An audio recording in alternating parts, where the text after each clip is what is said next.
Assalamualaikum warahmatullahi wabarakatuh. Alhamdulillah. Alladzi bini'matihi tatimmus shalihat. Segala puji bagi Allah Jalla Jalaluh yang karena nikmatnya kebaikan-kebaikan menjadi sempurna. Yang karena rahmatnya niat-niat baik hamba dapat terlaksana. Allahumma salli wa sallim ala sayyidina Muhammadin wa ala alihi wa ashabihi ajma'in. Ya Allah, semoga salawat, salam, berkah dan nikmat senantiasa Engkau curahkan untuk hamba kekasih-Mu, untuk baginda Nabi kita Muhammad alaihi salatu wassalam, untuk keluarga beliau, untuk istri-istri beliau, untuk putra-putri beliau, dan untuk seluruh sahabat Nabi. Semoga Allah meridhai kita bersama mereka. Amma ba'd.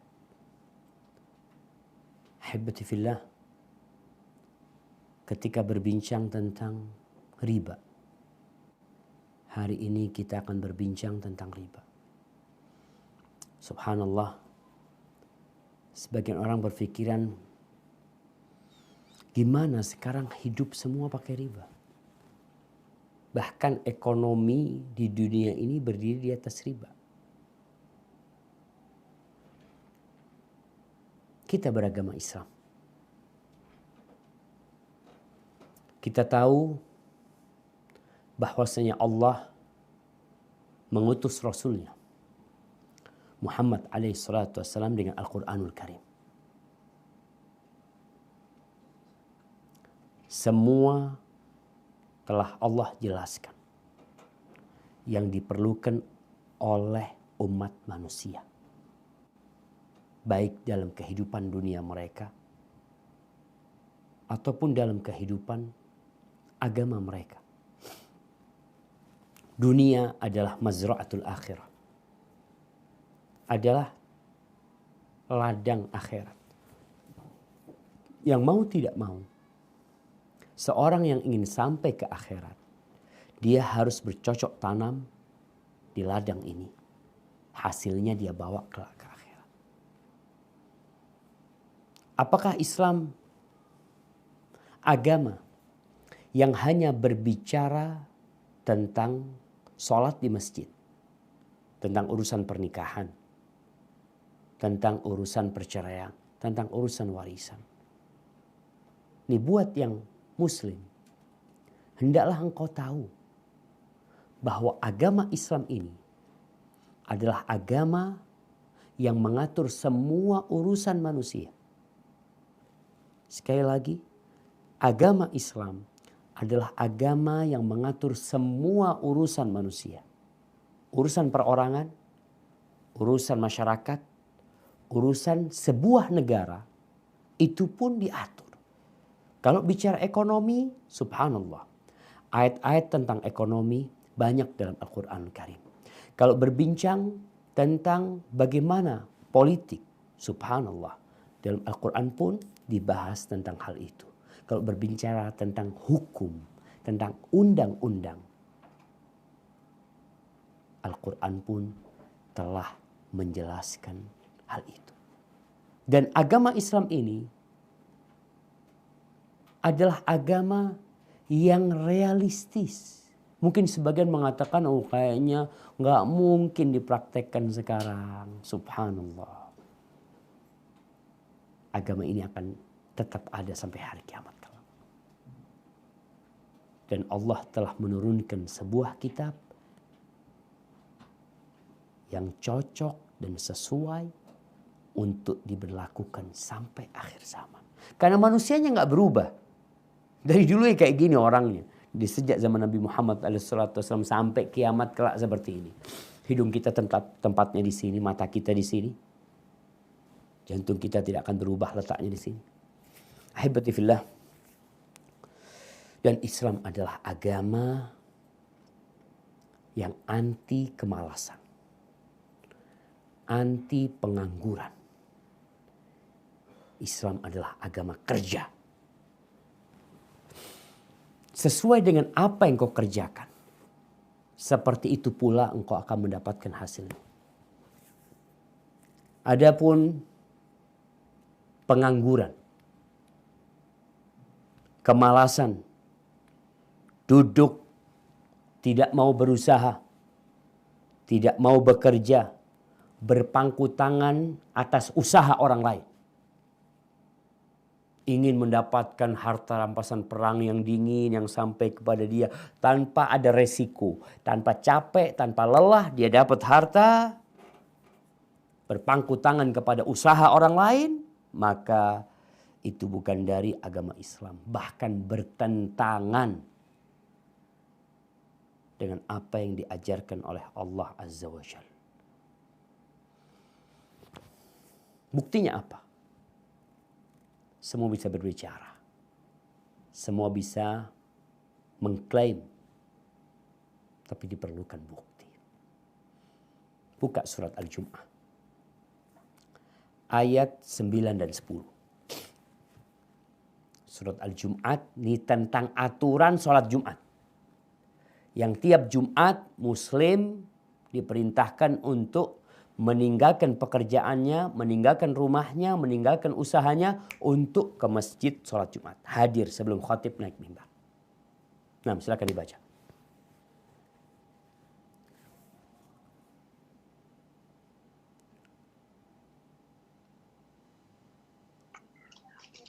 A'udzu billahi minasyaitonir rajim.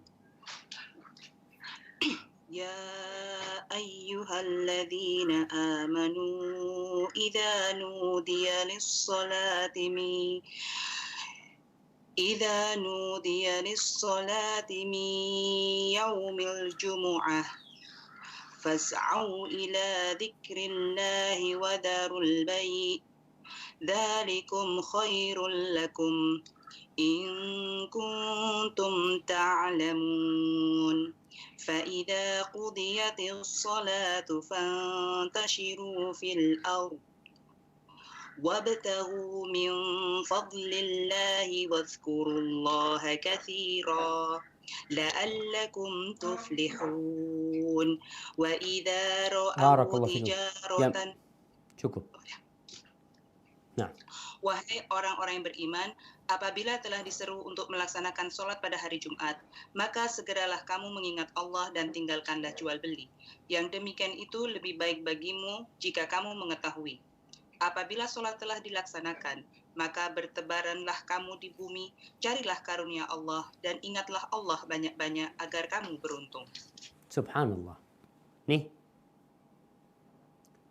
Allah Azza wa Jalla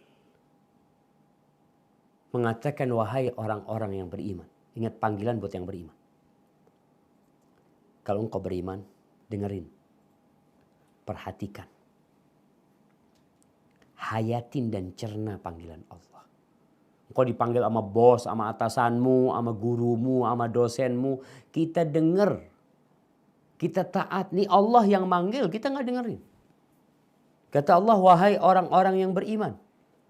Apabila dikumandangkan tuh adzan panggilan untuk sholat pada hari Jumat, segera kalian menuju kepada zikrullah. Segera ke masjid. Nggak dilarang kau berdagang. Tapi ketika itu wadharul bai', tinggalkan perniagaan.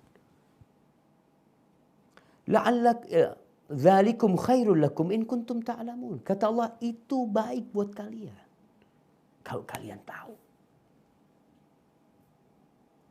Kenikmatan yang diraih oleh seorang hamba ketika menghadap Allah itu jauh lebih dahsyat daripada kelezatan dia mendapatkan uang dari sejak pagi sampai sore. Kenapa? Berapa banyak harta yang membuat orang tersiksa, menderita dengan hartanya. Tinggalkanlah. Sementara. Bukan semua waktumu untuk di masjid. Tidak. Ketika dikumandangkan, tinggalkan semuanya. Fa'idha qudiyatis salat. Kalau selesai sholat nih, udah selesai sholat. Silahkan bertebaran, lanjutkan. Engkau mau dagang lagi. Yang mau ngantor lagi silahkan. Cari rizki, cari karunia dari Allah Subhanahu wa ta'ala. Diperintahkan oleh Allah. Bayangkan, digabungkan antara imaduddin, antara tiangnya agama dengan tiangnya kehidupan dunia, itu harta. Kalau kita bicara imaduddin as-salah, kalau untuk melanjutkan kehidupan ini, tiangnya itu harta, na'am. Allah SWT jadikan harta itu untuk qiwamul hayat. Digabungin nih jamaah. Engkau harus bersungguh-sungguh beribadah, bersungguh-sungguh bekerja. Dan Allah katakan, wadhkurullaha katsiran la'allakum tuflihun. Dan ketika engkau bekerja, berusaha, ingat sama Allah. Ingat dengan halal dan haram. Ingat mana perintah, mana larangan. Ingat waktu sholat, jangan nipu, jangan makan hak orang. Subhanallah jemaah. Maka kalau bicara kerja, benar-benar Islam ini perhatian dengan bekerja. Rasulullah SAW mengatakan, ma akala ahadun ta'aman qat khairan lahu min ayyakula min amali yadih. Tidaklah seorang hamba makan makanan yang lebih baik buat dia daripada hasil kerja dia sendiri. Hasil tangannya. Wa inna nabiyullah Daud, dan sesungguhnya Nabiullah Daud, Nabi Daud alaihissalam, beliau makan dari hasil kerjanya. Ini nabi dan raja beliau. Kalau bicara pekerjaan, Nabi Daud capek ngurusin umat. Beliau berhak mendapatkan gaji. Tapi beliau lebih memilih untuk bekerja. Untuk makan, untuk keluarga, enggak perlu dapat dari negara. Aku mau kerja. Sampai seperti itu Islam mengajarkan. Engkau yang menjabat sebuah amanah, kalau bisa, ya makan dari hasil kerjamu sendiri.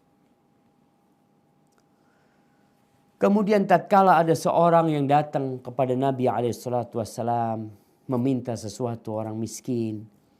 Apa kata Nabi SAW? La ayyahtazima ahadukum huzmatan min hatab. Seorang di antara kalian mencari kayu bakar, diikat dari kayu bakar itu, fayahmiluha ala dhahri, kemudian dia panggul di atas punggungnya, fayabi'uha, lalu dia jual. Khairun lahu min ayyas'ala rajulan yu'tihi aw yamna'ah. Itu lebih baik daripada dia minta-minta. Kadang-kala dikasih, kadang-kala enggak dikasih sama orang. Subhanallah. Seperti itu Islam mengajarkan.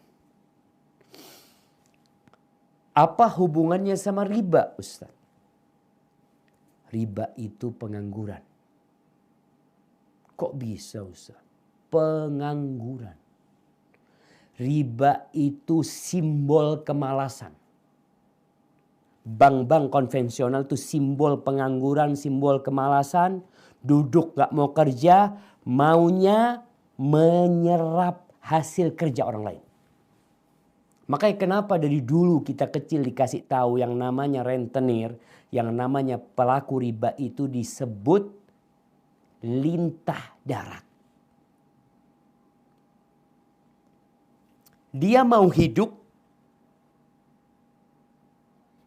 dengan memakan rasa capek kerja orang lain. Orang lain disuruh kerja, dia nggak mau rugi.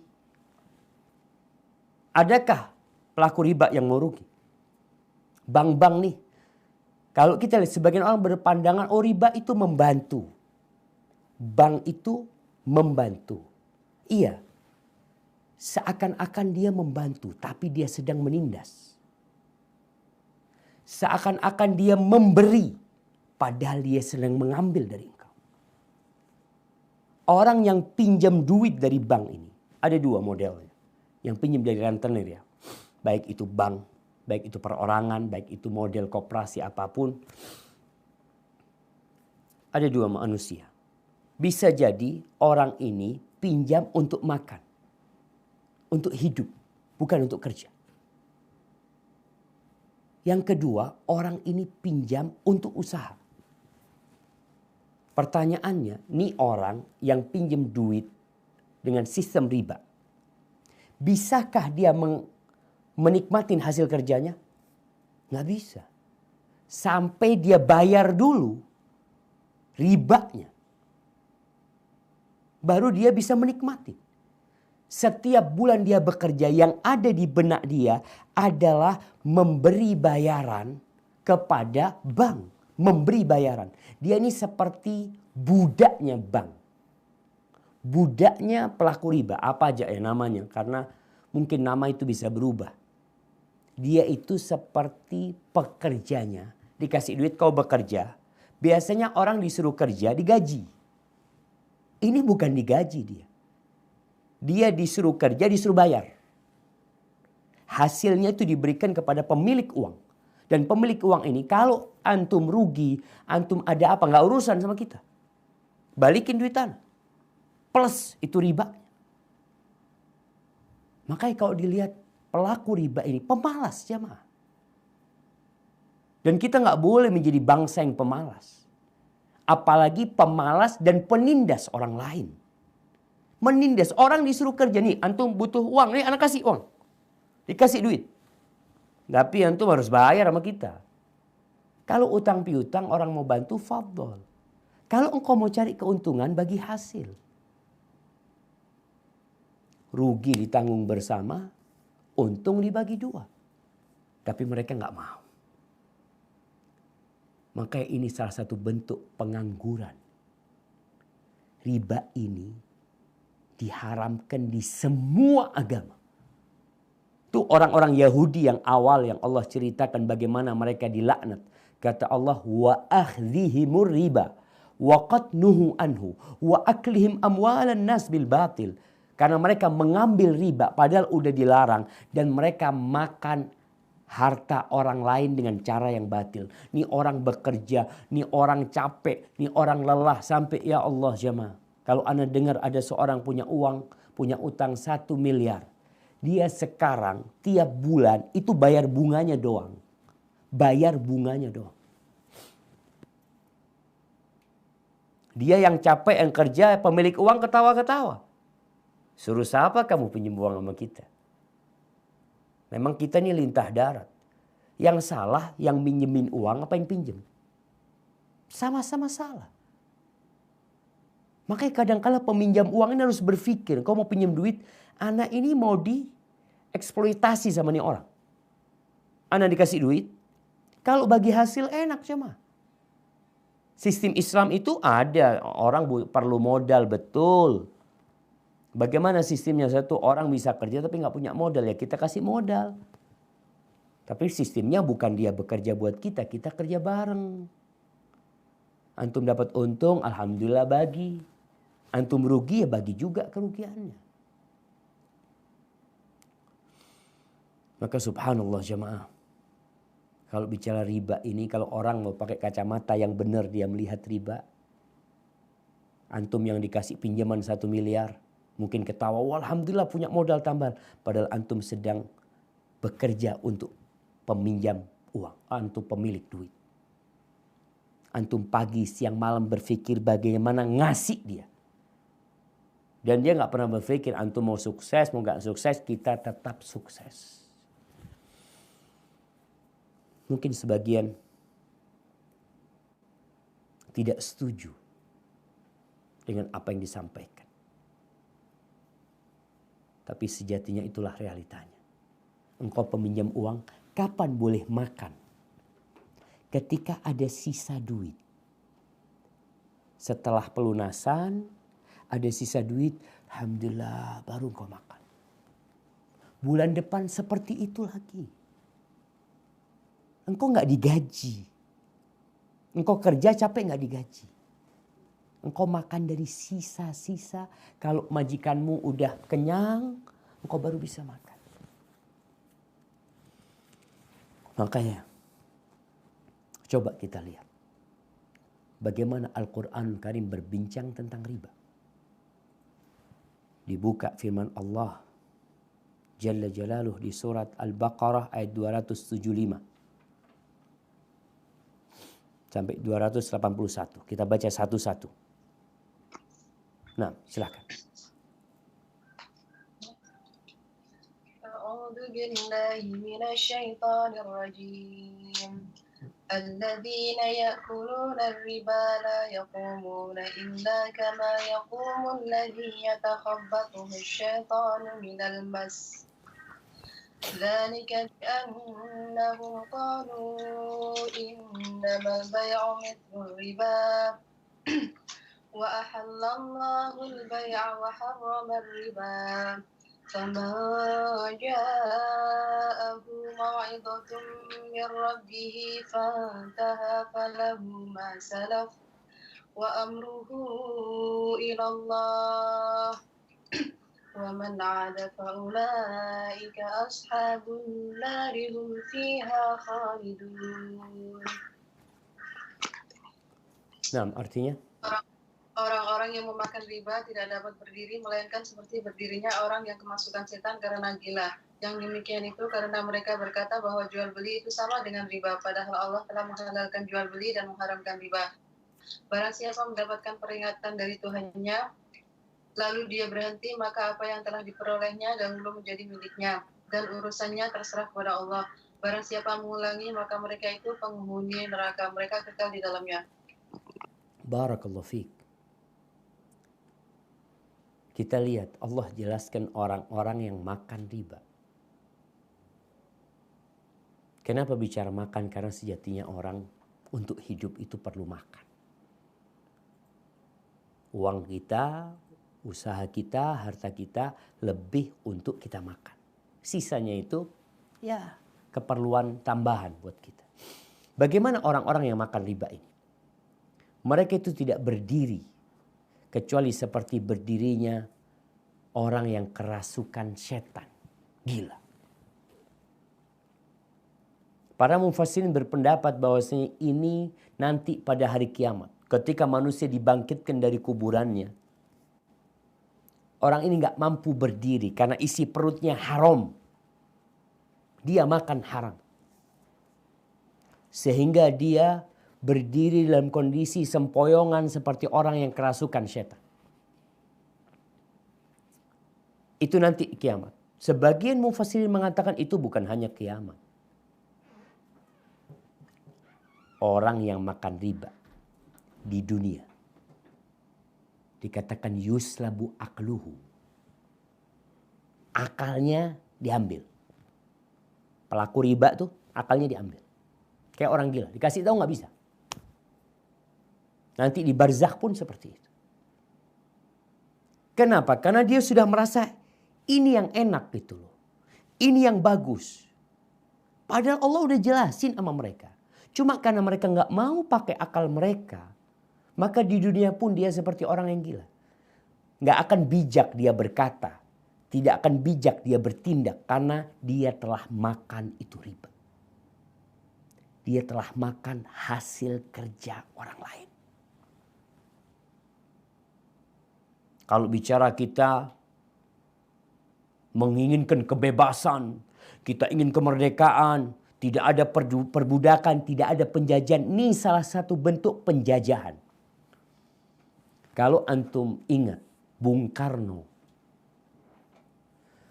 ana lupa, di salah satu koran sebelum beliau jadi presiden tahun 30-an. Beliau itu menjelaskan tentang negara jajahan. Salah satu tanda negara jajahan itu menjadi tempat diputarnya harta orang-orang negara maju, diputar di tempat kita untuk diambil rentenya, kata Bung Karno. Seperti itu. Ini penjajahan sebenarnya. Engkau dikasih uang, engkau disuruh kerja, engkau disuruh bayar tambahan. Sehingga ini orang yang pinjam duit nggak akan bisa berkembang kecuali kalau dia sudah benar-benar menutupin milik bosnya ini. Penjajahan udah dikasih, udah ini sisanya punya ana loh. Dan selalu milik mereka itu jauh lebih besar. Dan seperti itu negara penjajah. Jamaah, itu Bung Karno yang mengatakan. Dan mereka selalu berpikir bagaimana menguasai orang lain. Itu yang makan riba. Gak akan bijak, dia berkata. Pada hari kiamat bangkit seperti orang gila. Karena isi perutnya dari makan riba. Bahkan Allah katakan itu dikarenakan mereka mengatakan innamal bai' mithlur riba. Ini hati-hati. Ada orang yang melakukan riba. Tapi dia tahu riba itu haram. Dosa. Nah, tapi ada manusia yang menghalalkan riba. Ada orang berzina. Dan dia tahu zina itu haram. Ada harapan dia tobat. Itu dosa besar yang dia lakukan. Tapi ada orang yang menghalalkan perzinaan. Itu bisa mengantarkan dia kepada kekufuran. Ketika dia menghalalkan apa yang Allah haramkan. Ini orang-orang dikasih tahu riba itu haram. Apa kata mereka? Innamal bai'u mithlur riba. Sesungguhnya jual beli itu seperti riba. Itu kata mereka. Kenapa sih kok diharamkan? Nggak bisa kita hidup tanpa riba. Allah katakan wa ahallallahu al-bai'a wa harrama riba. Apakah engkau mau mengatakan ada yang salah sama Allah Subhanahu wa taala? Kok bisa diharamkan padahal ini kebutuhan? Ekonomi nggak akan berkembang kecuali dengan riba. Jangan sampai kita suudzon sama Allah. Beranggapan bahwasanya otak kita, pikiran kita, usaha kita, musyawarah kita itu lebih utama. Maka Allah katakan wa ahallallahu al-bai'a wa harrama riba. Allah menghalalkan jual beli dan mengharamkan riba. Faman ja'ahu mau'izatun min rabbih, barang siapa yang datang kepadanya peringatan dari Allah, nasihat dari Allah, ini enggak boleh. Mungkin engkau sebelumnya enggak tahu. Banyak di antara kita yang Islamnya keturunan yang nggak pernah belajar Islam. Belajar ekonomi pun tidak pernah belajar ekonomi Al-Quranul Karim. Kita belajar ekonomi orang-orang yang tidak beriman. Lalu kita mengaku beriman. Iya, karena memang kita alhamdulillah lahir dalam kondisi Islam. Tapi hendaklah belajar. Nih sekarang kalau datang kepadamu mau'izatun min rabbi. Yang Anda bacakan bukan hadis jemaah. Anda ingin menekankan bahwa riba diharamkan dalam Al-Quranul Karim dan dalam sunnah Nabi SAW. Dan dua-duanya ini sumber hukum Islam.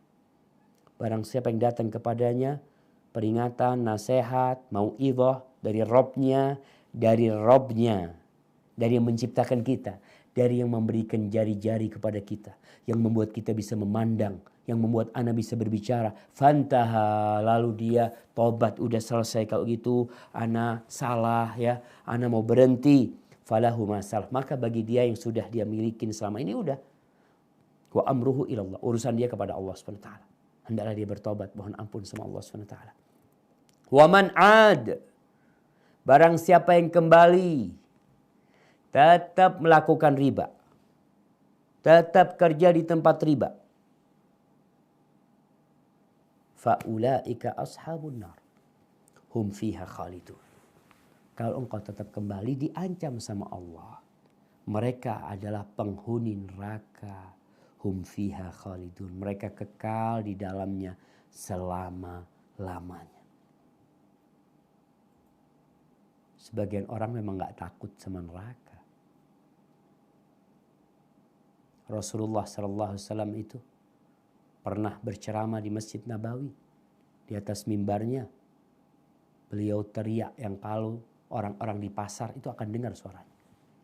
Beliau mengatakan, Anzartukumun nar, Anzartukumun nar. Aku memperingatkan kalian dengan adanya api neraka, hati-hati masuk neraka. Ini kita tidak bicara tentang takut lapar, gimana Ustaz, nggak bisa usaha, nggak bisa kerja, gimana makan, gimana. Ada api neraka nanti jamaah. Rizki kita sudah ditanggung sama Allah. Dan Allah halalkan banyak pekerjaan. Kenapa kita kok tetap berada di tempat itu? Kenapa kita bergantung dengan riba? Lalu mengatakan kalau nggak riba, nggak akan bisa hidup, nggak akan bisa berkembang. Jangan sampai seperti orang-orang musyrikin. Jangan sampai seperti orang-orang Yahudi. engkau orang yang beriman. Engkau beriman kepada Allah dan Rasul-Nya. Engkau beriman bahwa Allah tidaklah menghalalkan kecuali yang baik buat kita dan tidak mengharamkan kecuali yang berbahaya buat kita. Allah nggak perlu sama ibadah kita. Allah nggak perlu dengan sujud dan rukuk kita. Antum mau taat nggak ada keuntungan buat Allah Jalla Jalaluhu. Allah mengatakan faman syaa falyu'min wa man syaa falyakfur. Yang mau beriman silahkan, yang mau kafir silahkan. Nah, silahkan dilanjutkan.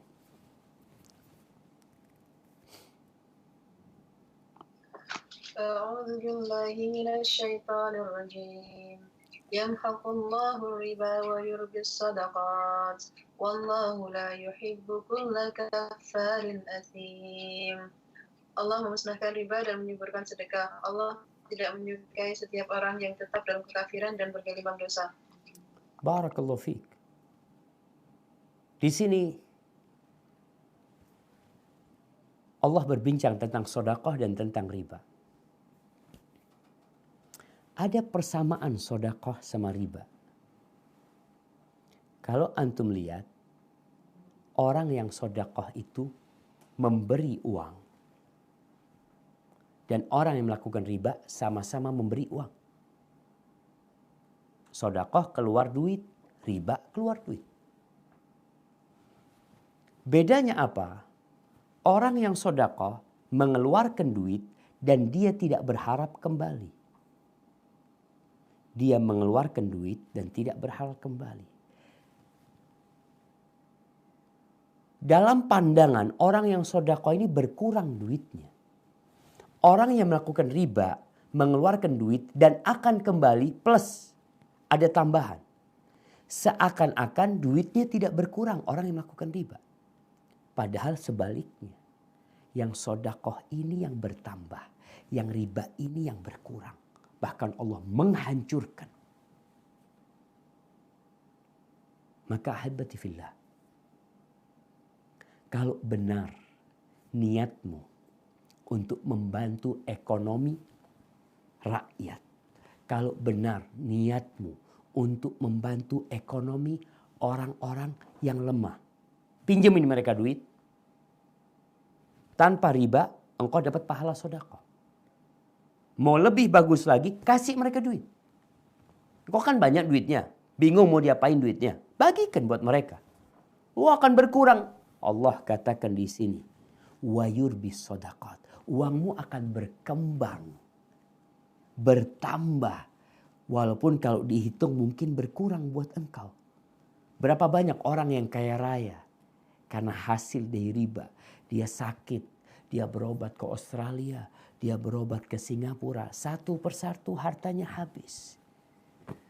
Dia kumpulkan bertahun-tahun. Itu salah satu kehancuran riba.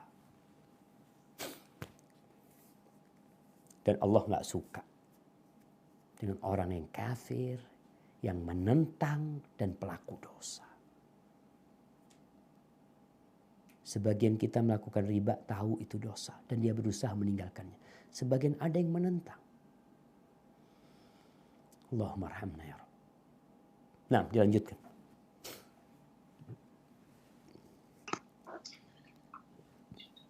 Innal ladzina amanu wa 'amilus solihati wa aqamus salata wa atawuz zakata lahum ajruhum 'inda rabbihim wa la khaufun 'alaihim wa la hum yahzanun.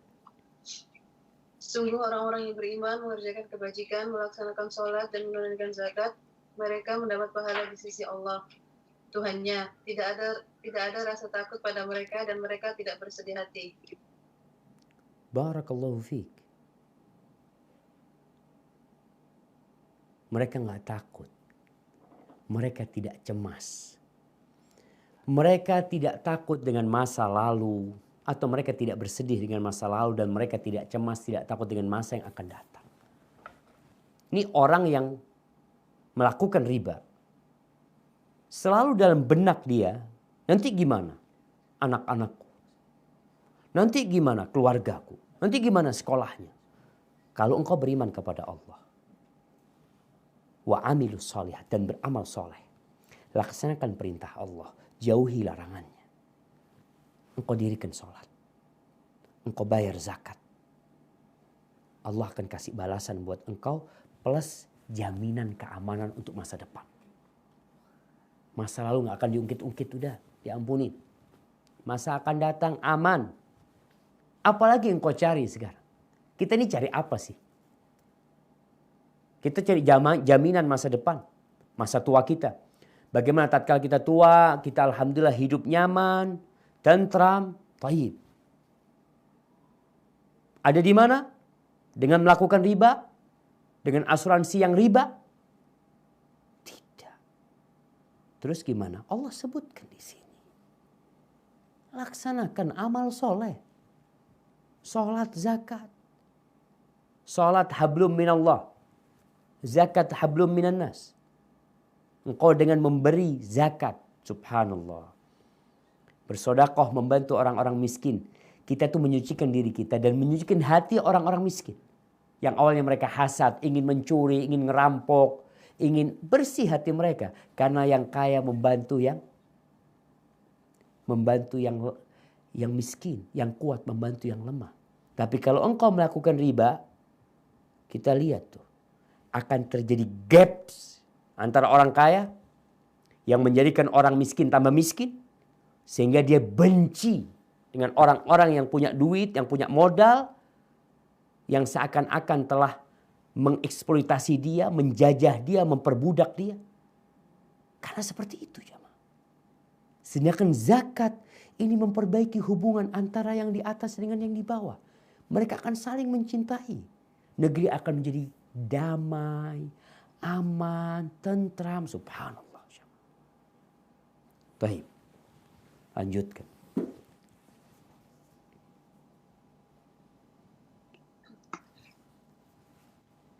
يا أيها الذين آمنوا اتقوا الله وذروا ما بقي من الربا إن كنتم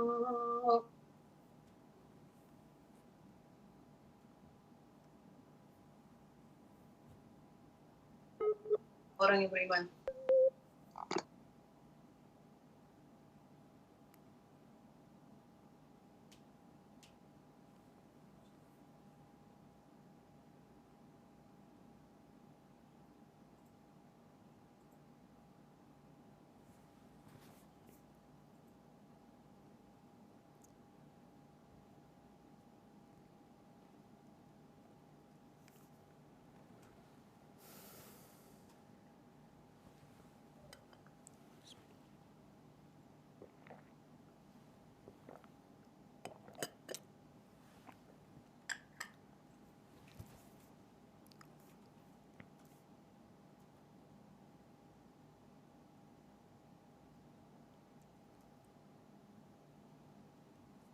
Nah, udah nyambung belum? Iya. Allah mengatakan, ya ayyuhalladzina amanu. Wahai orang-orang yang beriman. Allah panggil yang beriman. Ittaqullah. Bertakwalah kepada Allah. Kenapa kita harus bertakwa kepada Allah? Kita ini milik Allah. Kita tuh hamba Allah. Semua fasilitas yang ada di diri kita itu dari Allah. Kalau engkau kerja di sebuah negara sebagai abdi negara. Abdi negara tuh gak boleh berkhianat. Harus nurut dengan aturan. Ketika dia malas bekerja, datang tidak tepat waktu, bahkan korupsi. Apa pandangan negara kepada orang kayak gini? Sudah tangkap sana. Masukin ke penjara. Bagaimana engkau yang menjadi hamba Allah, lalu tidak taat dengan aturan Allah? Engkau makhluk bukan pencipta. Engkau hamba dan engkau bukan Tuhan. Kita lemah. Maka Allah katakan bertakwalah kepada Allah wadharu dan tinggalkan sisa-sisa riba. Udah tutup bab riba itu. Jamaah, ekonomi orang-orang Mekah berdiri di atas riba sebelum datangnya Islam di masa jahiliyah. Oleh karena itu Rasul sallallahu alaihi wasallam ketika beliau haji wada, beliau mengatakan kullu ribal jahiliyah maudhu. Semua riba jahiliyah udah selesai. Nggak ada lagi. Yang pertama riba pamanku Abbas. Pamannya Nabi Abbas itu pelaku riba dulu. Ketika datang teguran dari Allah, berhenti. Maka Allah mulai dengan ya ayyuhalladzina amanu. Wahai orang-orang yang beriman, bertakwalah kepada Allah, laksanakan perintah, jauhi larangan, tinggalkan sisa-sisa riba. Lalu Allah tutup ayat ini dengan firman-Nya, in kuntum mu'minin. Kalau kalian beriman. Kalau beriman. Kalau enggak beriman, ya silahkan. Allah tuh sayang sama yang beriman. Sebagian orang bingung kalau meninggalkan riba. Nanti bagaimana? Nanti bagaimana? Ya Allah, kalau engkau beriman, apanya yang bagaimana? Kita itu dapat rezeki bukan dari bos kita. Kita dapat rezeki bukan dari tempat kerja kita. Oke, kita dapat gaji dari mereka. Tapi rezeki bukan hanya gaji. Maka Allah katakan in kuntum mu'minin. Kalau kalian beriman. Nah, lanjutkan.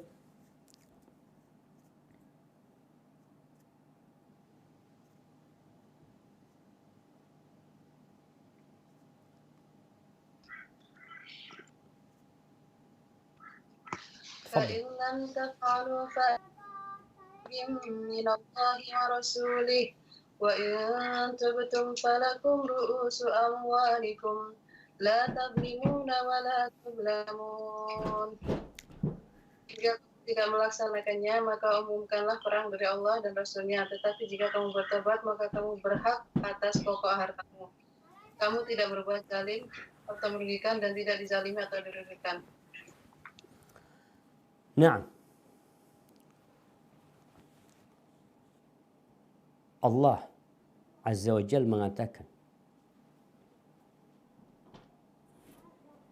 kalau kalian tidak meninggalkan riba, kalau kalian tidak meninggalkan riba, maka umumkan.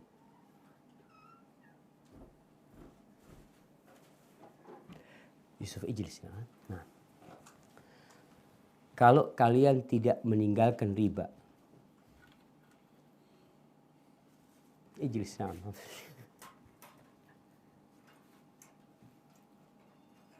Kalau kalian tidak meninggalkan riba, maka umumkan kepada mereka yang pelaku riba. Pengumuman apa? Pengumuman perang. Dengan siapa kita perang, jemaah?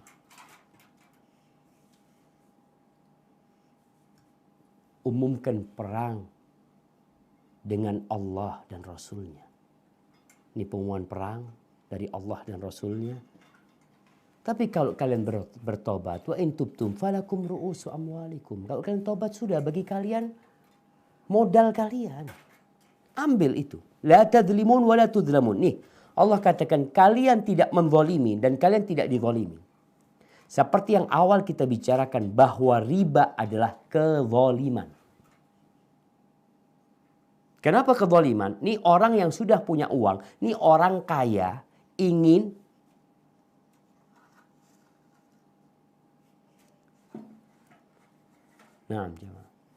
ini orang yang udah kaya, dia ingin memperkaya dirinya dengan menjajah nih orang miskin.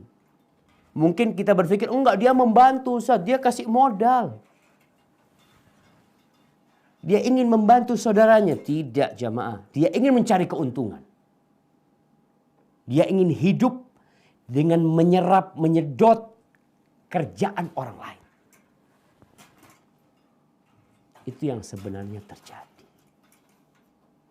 Maka Allah katakan, la tadzlimu, udah berhentilah riba kalian. Kalian tidak menzalimin orang lain dan kalian tidak dizalimin. Apa? Kalau umpamanya pelaku riba itu, dia umpamanya minjamkan uang 1 juta. Kemudian udah dibalikin 1 juta. Lalu tuh orang yang minjam gak mau nambah. Apakah dia dizalimin? Enggak. Engkau gak dizalimin. Uangmu balik. Loh iya Ustaz, tapi kan dipinjam dia. Engkau dapat pahala pinjam. Kalau beriman. Baik, lanjutkan.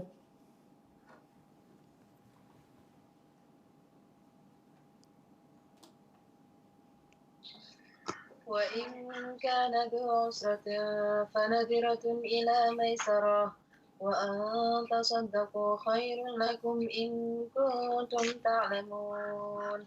Dan jika orang berutang itu dalam kesulitan, maka berilah tenggang waktu sampai dia memperoleh kelapangan. Dan jika kamu menyedekahkan, lebih baik bagimu jika kamu mengetahui. Nah, syukran ya. Nah, kata Allah Azza wa Jal, kalau orang yang pinjam duit itu susah, udahlah ditunda pembayarannya. Kurang baik apa Islam ini jemaah? Benar-benar agama yang berpikir tentang masyarakat. Nah, Yusuf aja di sini. Nah.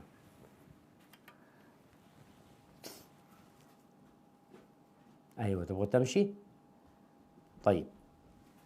Agama yang berpikir bagaimana membangun bangsa dan tataran masyarakat yang saling mencintai, yang saling menghargai, yang saling membantu, yang saling tolong menolong. Dengan cara apa? Tadi yang kaya bantuin yang miskin. Enggak, kita enggak minta mau nguasain ngambil hartamu, enggak, kau pinjemin. Dia putar, dia usaha, dapat keuntungan, engkau bahagia, senang, alhamdulillah, fulan sekarang sukses. Bukan engkau memanfaatkan dia, menzalimin dia, enggak. Maka kalau ada saudaramu yang tadi, yang dia udah pinjem riba dengan engkau yang maksa dia, sistem yang engkau berikan, dia udah pinjem riba, kemudian engkau sadar, ya udah, engkau ambil modalmu aja. Kemudian bagaimana kalau dia belum bisa bayar? Tunda pembayaran dia. Wa anta saddaqu khairul lakum. Kalau engkau sedekah itu lebih baik. Gak mampu bayar. Gak mampu bayar, sita rumahnya. Keluarkan keluarganya dari rumahnya. Itu yang terjadi. Islam gak kayak gitu jemaah. Baik, memang tadi kalau dia utang 30 juta. Ana melihat ada orang utang 35 juta. Itu seorang polisi cerita, ya Allah Ustaz, kesian Ustaz. Kita harus ambil rumahnya Ustaz. Karena dari 35 juta itu jadi 100 berapa juta. Dia miskin gak bisa bayar. Kenapa kezaliman ini dibiarkan? Bahkan seorang polisi mau tidak mau dia harus melakukan itu karena aturannya kayak gini. Ya aturannya yang dirubah. Kita negara merdeka. Kita berhak menentukan sikap kita. Maka seorang muslim hendaklah sadar. Allah sudah katakan, engkau ambil modalmu aja. Engkau pinjemin dia 35 juta, ambil 35 juta. Engkau tidak dizalimin. Dan engkau tidak menzalimi itu orang. Kita ingin keadilan. Dan kita tahu salah satu sila di Pancasila itu keadilan. Yang harus ditegakkan. Sedangkan kezaliman ini jemaah. Kita yang membuat itu kezaliman. Nah, yang terakhir dibaca. واتقوا يوما ترجعون فيه إلى الله ثم توفى كل نفس ما كسبت وهم لا يظلمون.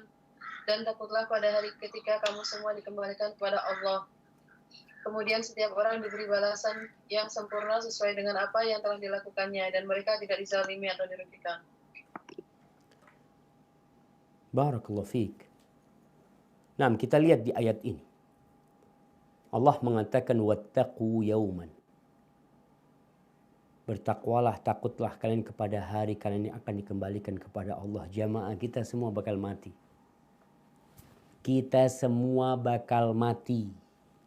Setinggi apapun jabatanmu. Sebanyak apapun hartamu. sebesar apa rumahmu, sebanyak apa pasukanmu, kau bakal mati. Dan kita udah ngeliat tuh orang-orang kaya di negeri kita satu persatu mati. Penguasa itu bakal mati. Rakyat bakal mati, pejabat bakal mati, semua pada mati. Kita mau mati. Maka takutlah kepada Allah. Di mana kita akan kembali kepada Allah. Gak bawa apa-apa. Jabatanmu gak engkau bawa. Engkau dibungkus kain. Ditanam situ. Mungkin yang di luar ada karangan bunga. Ada 100 karangan bunga di depan rumahmu. Masya Allah. Mungkin ketika dia seorang tentara, prajurit, akan ada tembak-tembak. Engkau di kuburan sana. Sendirian. Harta gak dibawa. Keluarga gak mau. Hanya amalan yang kau bawa. Maka Allah suruh kita takut. Pada hari itu orang akan mendapatkan balasan apa yang diamalkan. Gak ada zaliman buat Allah Subhanahu wa ta'ala. Allah gak akan menzalimi satupun manusia. Ahibati fillah. Itu firman Allah Jalla Jalaluh. Tapi itu yang makan riba, Ustaz. Bagaimana dengan kita yang pinjam riba? Kata Rasul sallallahu alaihi wasallam tentang beliau melaknat yang makan riba, yang ngasih makan riba. Peminjam itu ngasih makan riba. Makanya nanti, bukan nanti, di alam barzakh, Rasulullah sallallahu alaihi wasallam pernah bermimpi yang kalau beliau ceritakan kepada para sahabatnya, ada sebuah sungai yang warnanya merah seperti darah. Kemudian ada orang yang berenang. Ketika orang ini berenang menuju ke tepian, di tepian situ ada orang yang sudah mengumpulkan batu. Ketika orang yang mendekat ke tepian dilemparin dengan batu, mulutnya dimakanin batu itu. Mulut. Kemudian dia menjauh berenang lagi seperti itu. Itulah orang yang memberi makan riba. Bukan memberikan riba. Tadi yang berenang itu adalah yang makan riba. Dan seorang yang memberi batu itu adalah dia yang memberi makan riba. Jadi kata Rasul sallallahu alaihi wasallam, hum sawa. Mereka sama. Yang memberi riba, yang memberi pinjaman ngambil riba, dia makan riba. Dan yang meminjam uang itu pemberi riba. Yang ngasih makan riba. Wa katibahu wa syahidai. Dan yang menulis dan dua saksinya. Yang kerjanya nulis akad riba. Yang menjadi saksi riba. Kata Nabi SAW. Hum sawa. Mereka itu sama.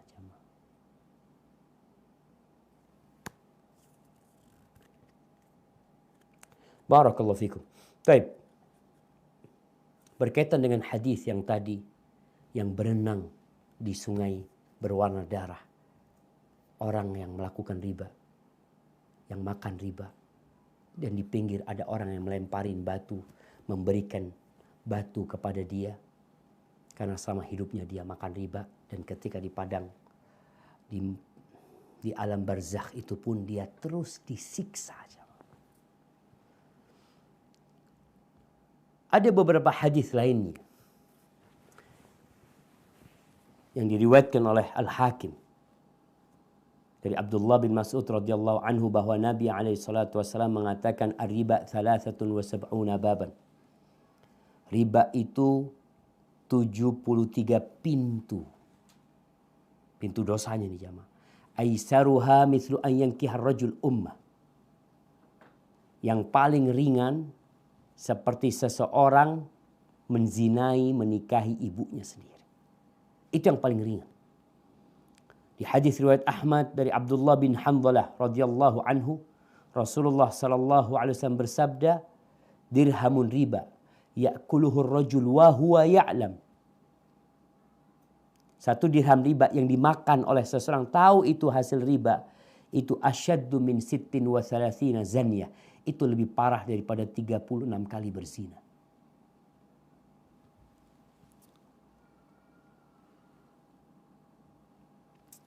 Jamaah,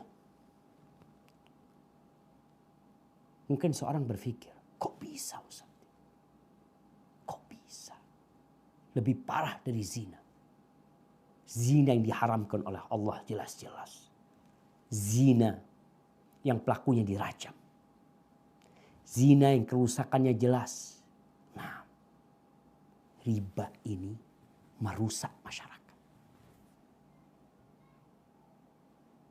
Kalau zina, itu hanya antara pelaku zina dengan pezinanya. Tapi riba ini sebuah sistem yang akan merusak masyarakat. Yang nantinya orang gara-gara terlilit hutang riba, dia bisa berzina. Dia bisa menjual dirinya. Gara-gara dia terlilit utang yang riba ini. Yang sejatinya kalau uang itu tanpa riba selesai urusannya.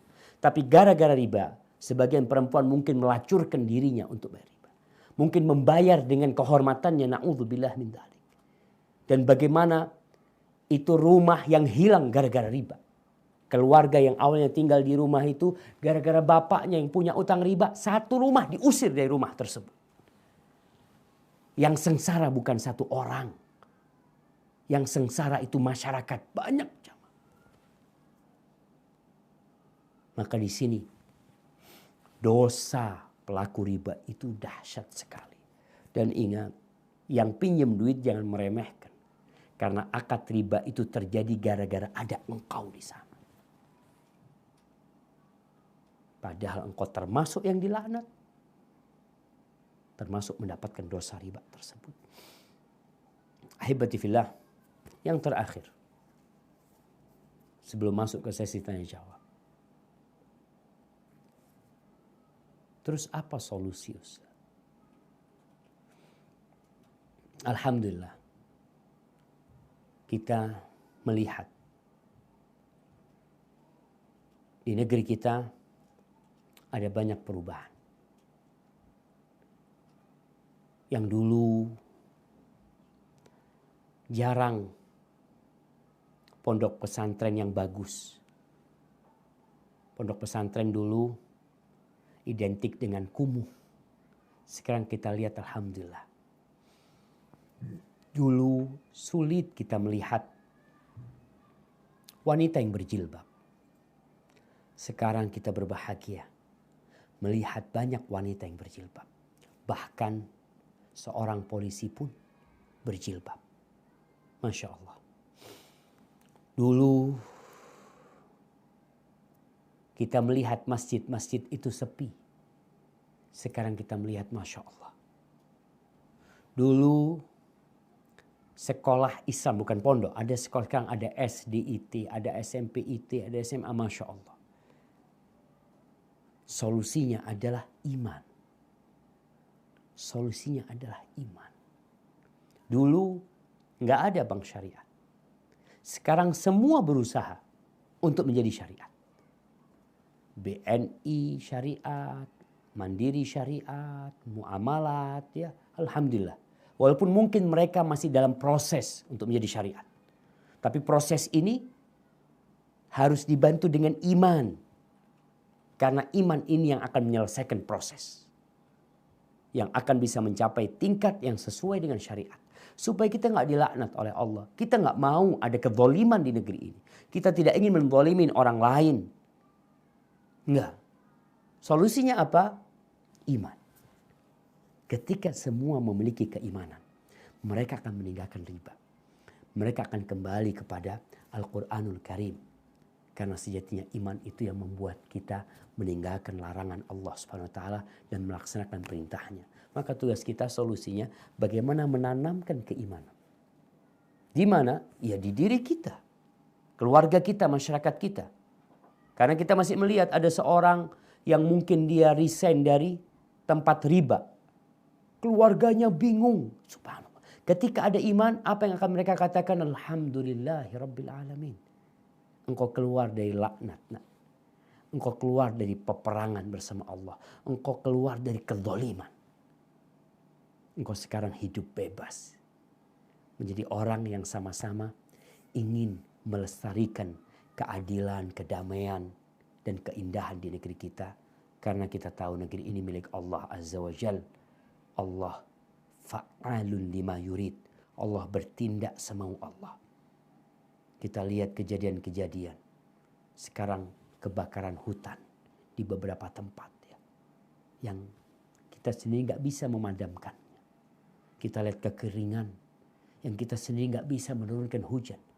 Karena itu adalah hak Allah Jalla Jalaluh. Hadza wallahu a'lam bissawab. Mungkin kita masuk ke sesi tanya jawab. Nah, silahkan. Assalamualaikum Ustaz. Waalaikumsalam warahmatullahi wabarakatuh. Ini pertanyaan dari Adelaide Ustaz. Pertanyaannya, bagaimana kalau kita sudah terlanjur seperti mengambil rumah lewat bank konvensional?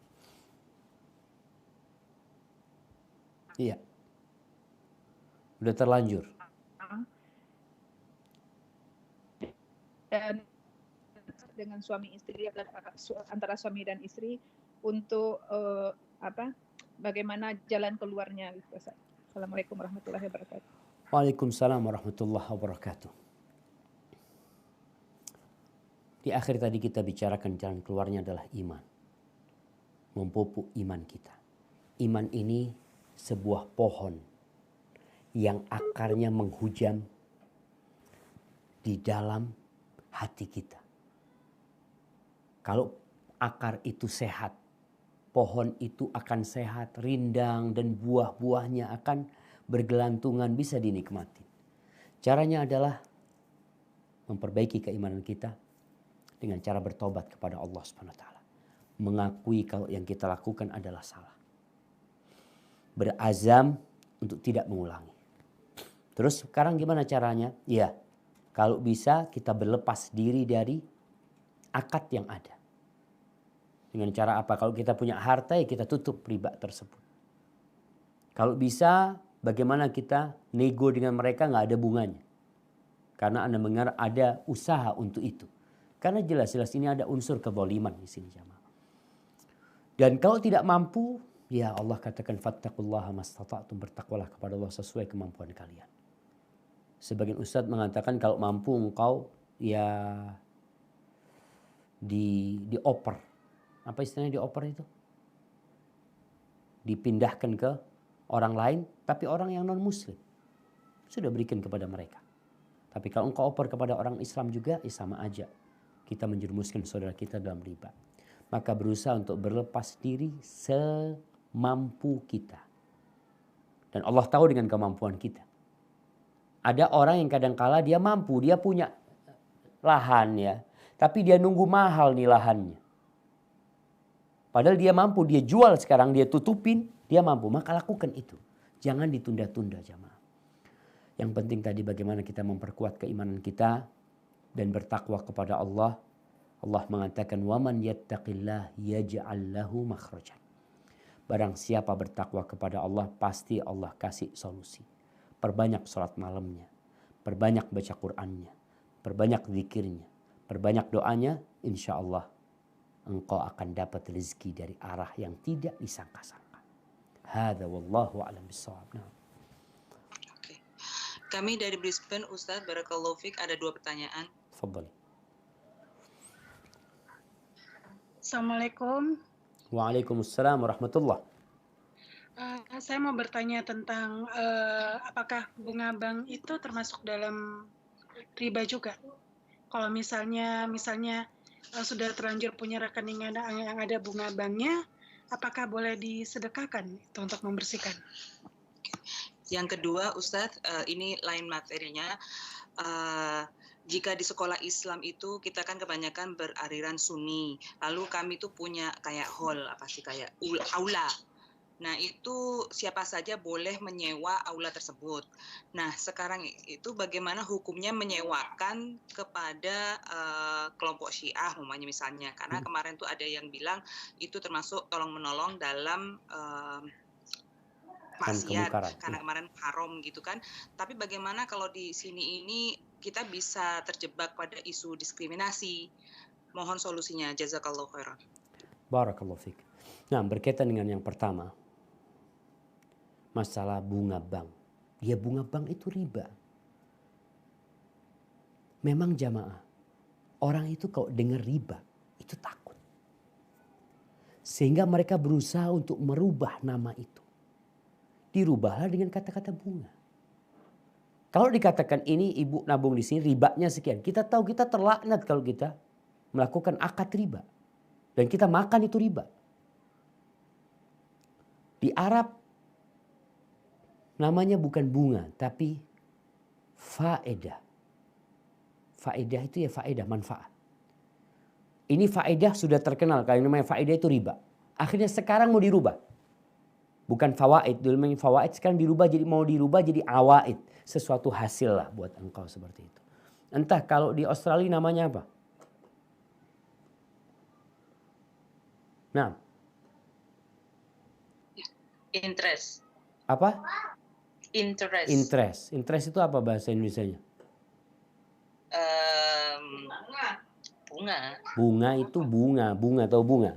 Flower bahasa Inggrisnya.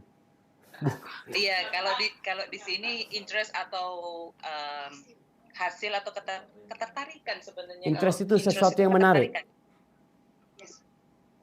Iya. Interest itu sesuatu yang menarik. Iya. Iya, menarik kan? Makanya mereka kalau mengatakan riba nggak mau. Semua dirubah nama-nama itu. Tapi itulah riba sebenarnya. Tambahan yang tidak sesuai dengan pandangan syariat. Tambahan itu. Kalau bagi hasil tambahan sesuai dengan syariat gitu. Ada untung, ada rugi. Tapi bagaimana kita yang punya rekening riba? Usahakan kita tidak punya rekening riba. Usahakan tidak punya rekening riba. Akadnya apa? Akad kita nggak mau riba. Kita nggak mau bunga. Akadnya, makanya kalau nggak ada pindah bank. Cari yang memang bisa kita naruh uang tanpa ada akad ribanya. Karena ketika kita akad sama mereka, itu kita kontrak gitu. Kita tulis kontrak, kita menyetujui. Kecuali terpaksa. Nggak ada Ustaz, cuma ada satu bank Ustaz. Terpaksa, ini kalau namanya terpaksa, ya mau gimana lagi. Disinilah ketika terpaksa, bunganya itu harus kita keluarkan. Ketika kita bicara terpaksa. Bunga itu harus dikeluarkan. Kemana bunga itu diberikan? Ya bunga itu bukan kita sedekahkan, kita berlepas diri dari bunga itu. Berikan kepada manfaat umum silahkan. Tapi bukan niat sedekah.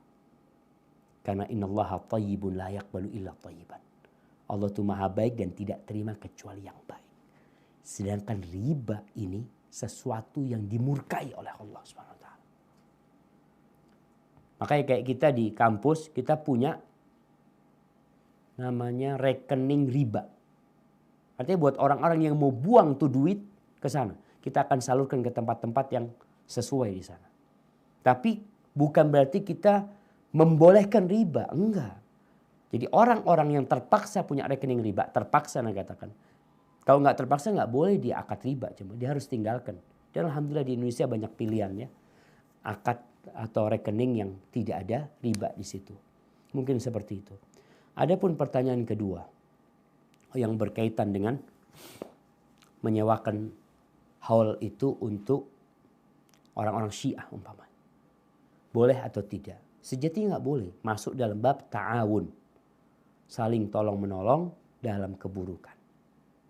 Karena mereka akan membuat acara mereka yang kita tahu acara itu adalah acara yang bertentangan dengan agama kita sebenarnya. Terus gimana Ustaz solusinya? Kalau kita tidak menyewakan, maka nanti kita akan masuk dalam apa istilahnya? Diskriminasi. Baik, acaranya macam-macam. Bisa jadi hall itu dipakai, pakai aja. Siapa yang punya duit sewa, udah disewa orang. Jadi bukan nggak boleh nyewa, tapi sudah disewa. Silahkan disewa, bikin acara. Yang penting bagaimana bukan ditolak merekanya, tapi gedungnya ini sudah ada yang menyewa. Itu mungkin bisa jadi solusi. Tapi kalau nggak ada solusi lain ya Allah mengatakan fattaqullaha mastata'tum, bertakwalah kepada Allah sesuai kemampuan kalian. Artinya menimbang-nimbang antara maslahat dan mudarat.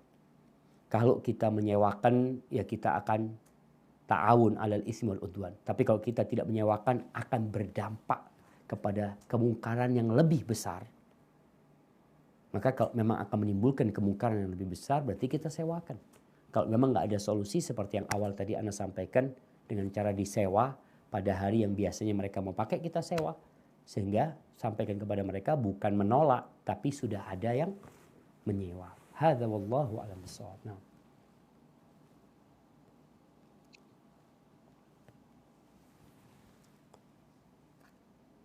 Tafadhali. Ya, Assalamualaikum Ustadz. Waalaikumsalam warahmatullah. Dari mana nih? Kami dari Kuala Lumpur, Malaysia. Oh, siap. Pertanyaan pertama, bagaimana hukum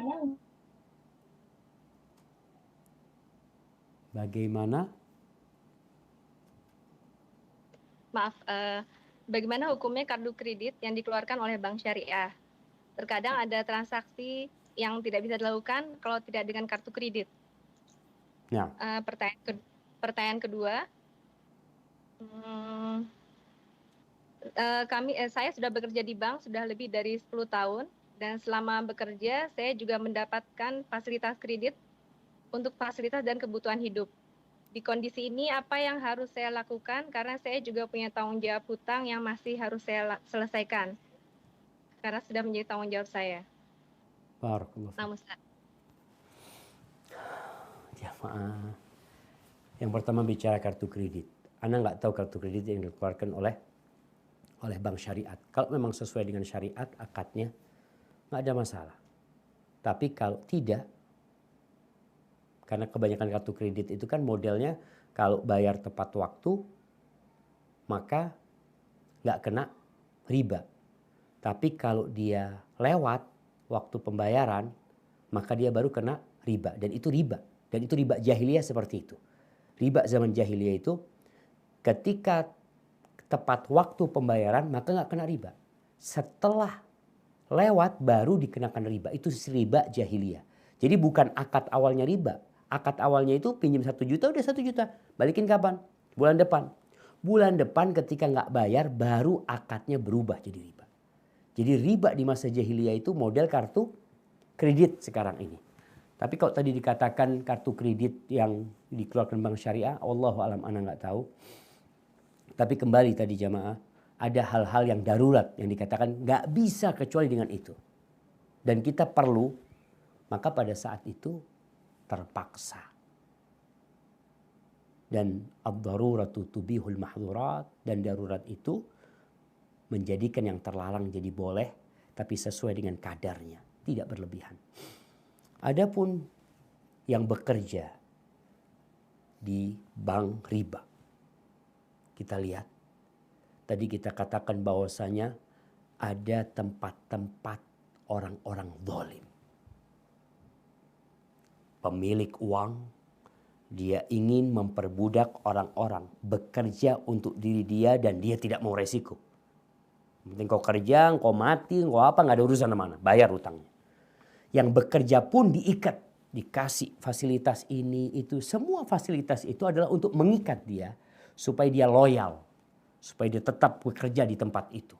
Supaya dia terikat dan tidak bisa lepas. Makanya kalau bicara apa solusinya, iman tadi jamaah. Kita bicara iman. Kita telah mengumumkan perang sama Allah Subhanahu wa taala. Kita telah membantu kezaliman itu terjadi. Kezaliman. Orang suruh kerja, kita yang menulis atau kita yang apa yang kita lakukan, atau kita membantu proses kezaliman itu terjadi. Dan orang-orang itu zalim. Oh ya, ada yang sukses. Walaupun dia sukses, tetap dia itu sejatinya harus setoran kepada bosnya ini, dan dia baru bisa makan kalau ada lebihnya. Kalau ada lebihnya. Maka tugas anti sekarang berlepas diri dari semua itu. Dengan cara apa? Ya, pertama bertakwa kepada Allah Subhanahu wa taala. Mengakuin kalau yang dilakukan adalah dosa. Dan sekarang apa yang bisa dilepas. Kalau bisa keluar langsung keluar dari sana. Tanggungan, ya tanggungan. Tetap jadi utang yang kita akan bayar kepada mereka. Karena ya tadi, utang tetap utang. Tapi kalau bisa utang itu tanpa bunga. Mau sekecil apapun tetap itu riba. Maka usahakan kalau anti pernah di sana, mungkin adalah usaha yang bisa dilakukan ya. Alhamdulillah di Indonesia ini banyak sekarang komunitas anti riba, komunitas bebas riba, komunitas orang-orang yang ingin jadi lebih baik. Dan buat teman-teman yang hijrah, hendaklah memperkuat keimanannya. Karena sejatinya ketika engkau hijrah, engkau akan mendapatkan ujian dari Allah Subhanahu wa taala. Karena Allah akan menguji kebenaran iman dan hijrahmu kepada dirinya. Hadza wallahu a'lam bishawab. Assalamualaikum Ustaz. Waalaikumsalam warahmatullah. Nah, Bagi orang yang udah terlanjur riba dari KPR Bank, terus mau tobat dengan jual rumahnya Ustaz. Pertanyaannya gimana dengan uang hasil kenaikan atau kekurangan dari rumah yang udah dijual itu? Misalkan dari harga kenaikan harga, kita beli 1 M, terus jualnya kan 2 M, itu ada kenaikan dari penjualan tersebut. Dan kalau dari kekurangannya, kita beli 1 M, terus jual misalkan 700. Itu gimana Ustadz dari uang hasil tersebut? Jazakallah khairan. barakallahu fiik. Nah, yang bermasalah adalah akad ribanya. Dia beli rumah dengan akad yang dimurkai Allah Subhanahu wa taala. Ketika dia jual, rumah itu kan ketika dia beli jadi milik dia. Ketika dia jual rumah itu, kemudian harganya naik, maka dia bisa tutupin ribanya, selesai. Dia tidak melakukan riba lagi sudah. Kelebihan uangnya itu bukan riba. Kelebihan itu kelebihan dari menjual.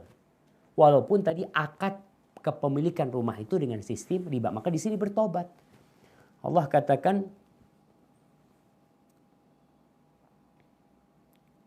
Astaghfirullah. Wadharu ma baqiya minar riba in kuntum mu'minin. Ya, tinggalkan sisa-sisa riba. Sisa-sisa ribanya yang ditinggalkan. Udah selesai, tidak melakukan riba lagi. Keuntungan dari penjualan rumah itu nggak ada hubungan sama riba sebenarnya. Karena itu dia jual, memang harganya lagi naik. Tapi bukan dengan sistem riba. Seperti orang minjamkan uang 1 juta, uangnya jadi 1,5 juta. Enggak, ini barang memang harganya sudah naik. Maka dia lunasin.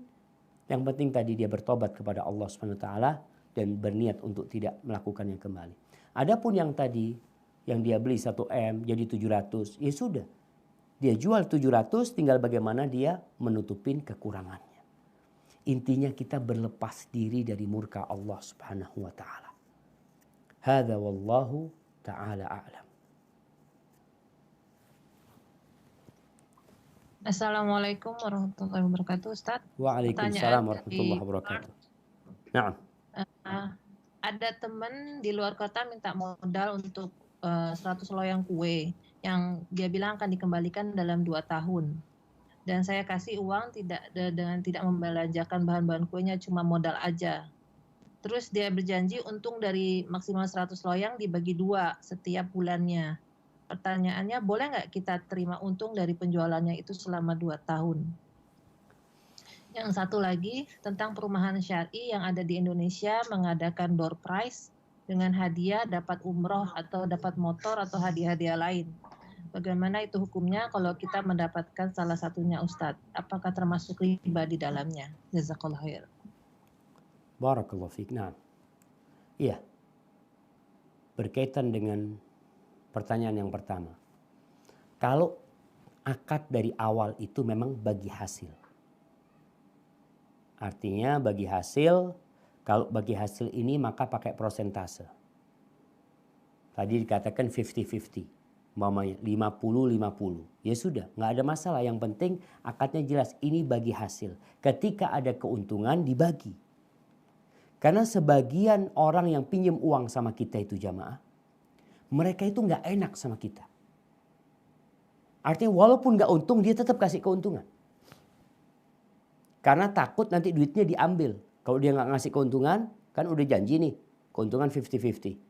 Dari awal kan biasanya orang yang mau bekerja itu selalu manis omongannya. Insya Allah seperti ini, seperti ini, seperti ini. Di tengah jalan, yang namanya orang dagang naik turun. Kalau memang akadnya tadi bagi hasil, maka tolong jelaskan sama dia. Minta hitung-hitungannya. Engkau benar untung atau rugi. Kalau memang benar-benar untung, kita bagi keuntungan. Kalau engkau rugi, ana juga menanggung kerugian. Anti harus siap dengan itu. Jangan anti mau untung tapi nggak mau rugi. Ini yang riba. Maka jangan sampai nanti di akhir tahun anti dapat modal anti full. tapi anti tidak tahu dengan perincian apakah dia untung atau rugi. Maka hendaklah kita memperjelas akadnya agar kita tidak sampai makan riba. Baik. Adapun yang kedua berkaitan dengan door prize yang diberikan oleh perumahan syariat. Ya kalau perumahan itu syariat dan memang kita beli rumah di sana, hanya saja mereka mengadakan ya hadiah buat yang beli rumah di sana tanpa anti membayar sesuatu. Artinya anti nggak akan menanggung kerugian. Kalau orang beli undian, dia kan bisa dapat, bisa nggak dapat. Tapi ini anti nggak ada urusan. Ana beli rumah, dapat nggak dapat itu nggak ada keuntungan buat kita sebenarnya. Bukan nggak ada keuntungan, nggak ada kerugian buat kita. Karena kita memang beli rumah di sana. Maka insya Allah nggak ada masalah yang seperti itu. Hadza wallahu a'lam bishawab. Assalamualaikum Ustaz, kami dari Sydney. Nah, tafadhali. Ada 2 pertanyaan. Yang pertama tentang hukum hutang Ustaz. Kan pemberi hutang tidak boleh mengambil keuntungan sedikit pun dari yang dihutangi. Nah, bagaimana hukumnya kalau hutang antar kakak adik, teman dekat? Misalnya saya hutang ke kakak saya, terus kakak saya besoknya main ke rumah saya kasih makan gitu, apa itu juga termasuk gak boleh Ustaz? Kemudian yang kedua soal arisan. Nah. Yang arisan Ustaz, di sini diadakan arisan setiap bulan itu bertemu di rumah salah satu orang yang narik ya, yang dapat arisan dengan membayar uang konsumsi. Itu sekedarnya, itu kesepakatan kita semua. Apakah diperbolehkan Ustadz? Karena kalau tidak diadakan pertemuan begitu Ustadz, di sini tidak ada silaturahmi. Karena satu sama lain ya sibuk Ustadz. Jazakallahu khair. Barakallahu fiik. Nah, berkaitan dengan pertanyaan pertama tadi, ketika kita berhutang sama kakak kita ya, kemudian kakak kita datang ke rumah kita, kita kasih makan. Kullu qardin jarra naf'an fahuwa riba. Semua sistem utang piutang yang menarik keuntungan, maka itu riba. Keuntungan itu macam-macam. Bisa keuntungan itu duit, bisa keuntungan itu jasa, bisa keuntungan itu makanan umpamanya. Kalau itu kakak biasa datang ke rumah dan kita memang biasa makan, ngasih makan semua orang yang datang ke rumah kita, bukan karena kita punya utang sama dia kita kasih makan, gak ada masalah. Artinya itu bukan keuntungan karena hutang, tapi ini kebiasaan yang terjadi antara kita sesama keluarga, teman kita. Mamanya Ana punya utang sama Fulan. Fulan datang ke rumah Ana, sebelum Ana punya utang biasa Ana ajak makan bareng. Ya. Kemudian kadang-kadang dia datang ke rumah, kemudian dia mau pulang Ana antar. Biasa, sebelum ada utang itu menjadi sesuatu hal yang biasa. Maka ketika ada utang pun gak ada masalah dia lakukan itu. Karena keuntungan itu bukan karena hutang, tapi itu karena pertemanan dan persaudaraan serta silaturahim mungkin kalau sama keluarga. Barakallahu fiik. Jadi modelnya seperti itu. Sesuatu yang dikarenakan utang, keuntungan itu yang nggak boleh. Tapi kalau sesuatu yang memang sudah biasa, menjadi tradisi dan budaya, nggak ada masalah. Dan kita pun mau ngasih kelebihan. Mamanya anak utang 1 juta. Lalu anu mau kasih 1.100.000. Alhamdulillah anak punya rezeki nih. Anak kasih antum 100. Nggak apa-apa. Itu bukan riba. Karena tidak ada akad untuk minta tambahan. Tapi itu kebaikan orang yang meminjam karena dia merasa mendapatkan keuntungan. Adapun pertanyaan yang kedua berkaitan dengan arisan. Kalau tadi arisan disebutkan alhamdulillah ada uang konsumsi. Uang konsumsi berarti kan memang tidak ada keuntungan sebenarnya dari arisan. Arisan ini kan utang piutang sebenarnya. Jadi kalau bicara utang piutang, hukum asalnya boleh kalau ada hajat. Boleh kalau ada hajat. Orang memang perlu ya. Rasul SAW pernah berhutang alaihi salatu wassalam ketika beliau hutang onta ya. Beliau pernah utang tadi gandum dengan menggadaikan, itu boleh. Kalau tadi ada keperluannya. Tapi kalau nggak ada keperluannya jangan.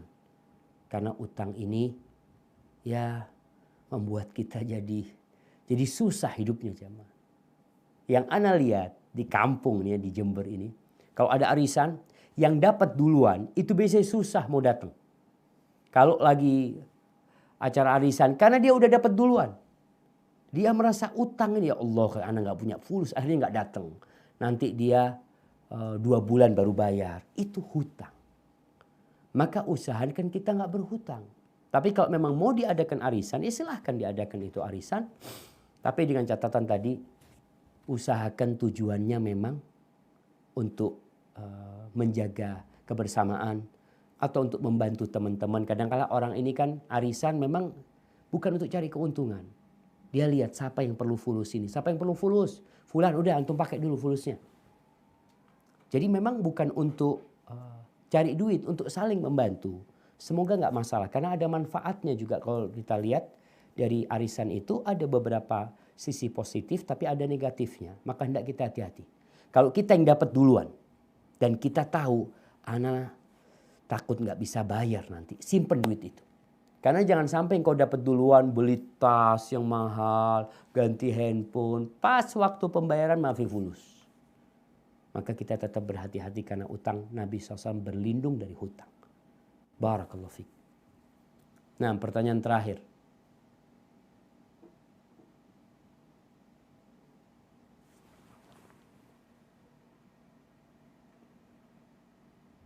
Alhamdulillah, kayaknya udah habis pertanyaan.